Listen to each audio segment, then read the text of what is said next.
सुप्रभात बच्चों, आज की कक्षा प्रारंभ करते हैं। आज हम पढ़ेंगे हिंदी पद्य साहित्य का इतिहास।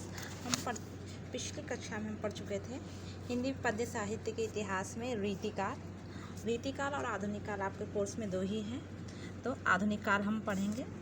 आधुनिक काल को गद्य काल, पुनर्जागरण काल, नवीन विकास का काल तथा आधुनिक काल आदि के नाम से जाना जाता है।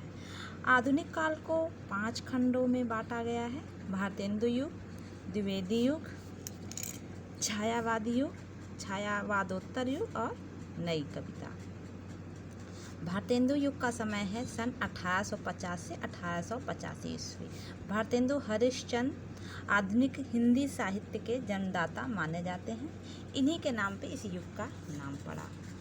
इनके प्रमुख कवि हैं बद्रीनारायण चौधरी प्रेमघन, अंबिका दत्त व्यास, हरिनाथ पाठक, श्रीधर पाठक तथा प्रताप नारायण मिश्र। दूसरा युग है द्विवेदी युग, जो शुरू होता है सन 1900 से 1920। इस युग का नाम महावीर प्रसाद द्विवेदी के नाम से पड़ा।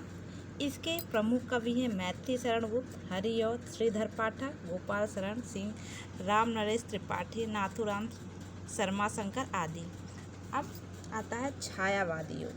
द्विवेदी युग और भारतेंदु युग में आपको ज़्यादा नहीं पढ़ना है, बस कवि के नाम और सन याद कर लीजिए। छायावादी युग के बाद छायावादी है, छायावादोत्तर युग, नई कविता। ये आपको बहुत अच्छे से पढ़ना है। इसमें आप हिंदी साहित्य छायावादी युग की विशेषताएं, कवियों के नाम, उनकी रचनाएं, ये सब याद करना है आपको। छायावादी युग, इसका समय है सन 1920 से 1936 ईस्वी। इसकी प्रमुख विशेषताएं: सौंदर्य की भावना, श्रृंगार, प्रेम, वेदना, करुण तथा नैराश्य की भावना, प्रकृति का मानवीकरण, वैयक्तिक अनुभूति की प्रधानता, रहस्य की भावना। इसके प्रमुख कवि और इनकी रचनाएं। इसके प्रमुख कवि हैं जयशंकर प्रसाद, सुमित्रा नंदन पंत, सूर्यकांत त्रिपाठी, निराला, महादेवी वर्मा।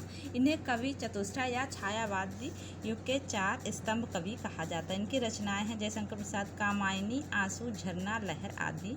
सुमित्रा नंदन पंत की पल्लव, वीणा, ग्रंथि, गुंजन, उच्छ्वास।